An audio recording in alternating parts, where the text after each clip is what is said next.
guys, let's talk about FitTMC 2021 and your workout standards. Workout number 1. Partner number 1 is going to be on the rower, pretty straightforward. So let me show you what partner number 2 is going to be doing while partner number 1 is on the rower. We're calling this the carry complex. It looks like this. While partner number 1 is rowing, I am doing a farmer's carry with plates. Or if you're in the scale division, you will have dumbbells. It'll be outside a 50-foot section where you'll be walking up to your step. You're gonna set those down. You're gonna grab your ball, and this is where you go into the touch jump, 10 touch jumps. Looks like this.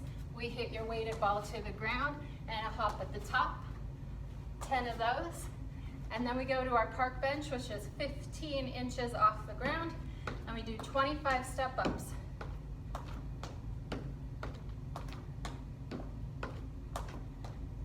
From there, after our 25, we go back to our second set of 10 touch jumps. When we're done with those, we grab our farmer's carry weights, and we head on back to our partner at the rower. Your B workout for workout number 1 is going to be plank up downs,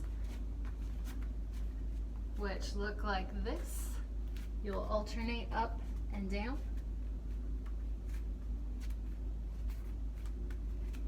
If you are scaled, you have the option to drop to your knees and do that same movement.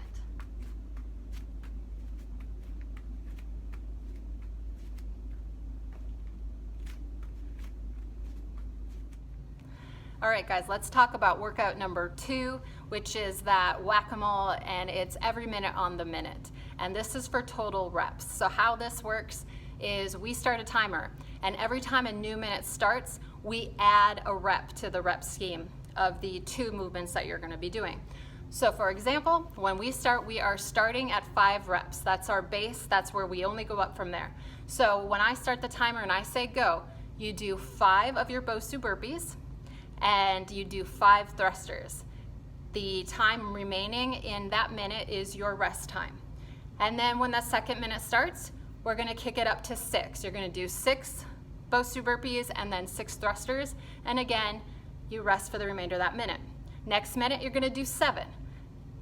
Same thing, and you'll notice that your rest time is starting to shorten as we're adding in reps every minute. So the idea is to get as many reps as you can, and you go until failure. So failure means that maybe you are up to 12 rep schemes, and so maybe you've got your 12 Bosu burpees in, and then time is running out maybe when you're on your 7th thruster. And so beep, that minute's over.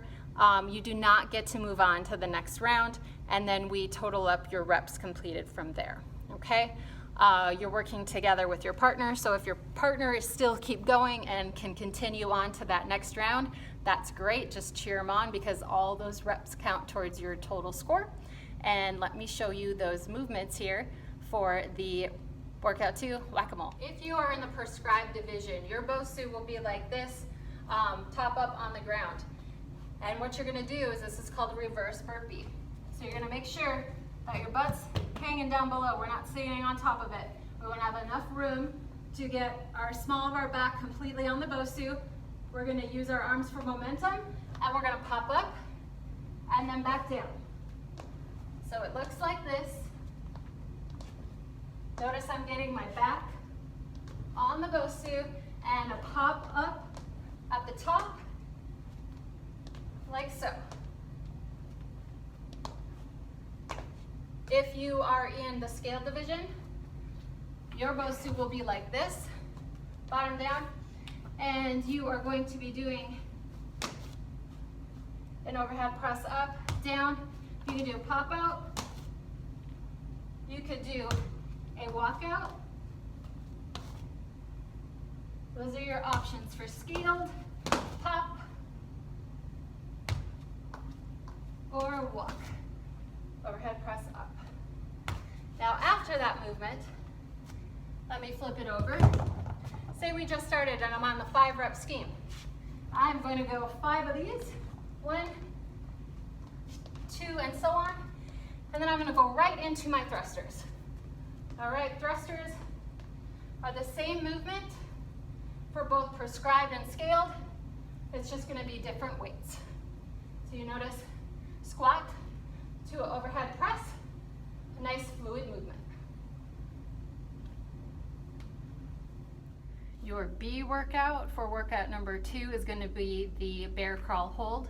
If you are in the scaled division, it will be a straightforward bear crawl hold where we're in tabletop and we hover those knees, keeping that back straight, and we hold as long as we can.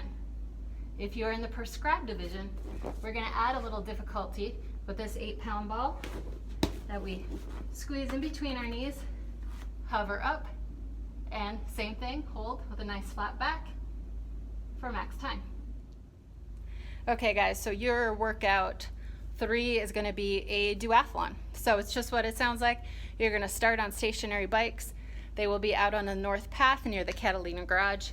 And you'll bike, you'll get off of them, you'll do a run on the path, an out and back, you'll come back, you'll bike again, and then you will climb up to the top of the Catalina garage to finish your duathlon.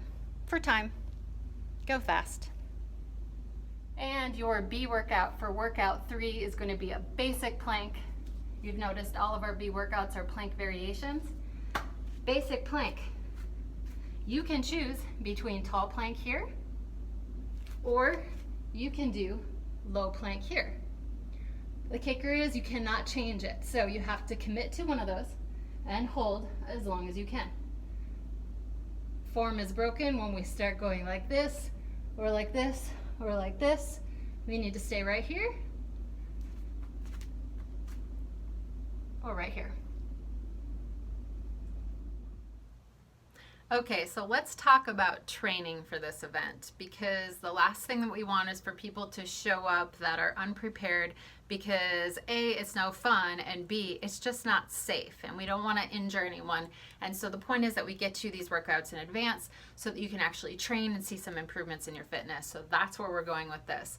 So if I am you and I am going to be training for this event, I'm going to prioritize based on the movements. And so the first thing I'm going to focus on is going to be workout 2, because it's only those 2 movements and it goes really, really fast. And so if I'm not good at one of those movements, it's just not going to go well.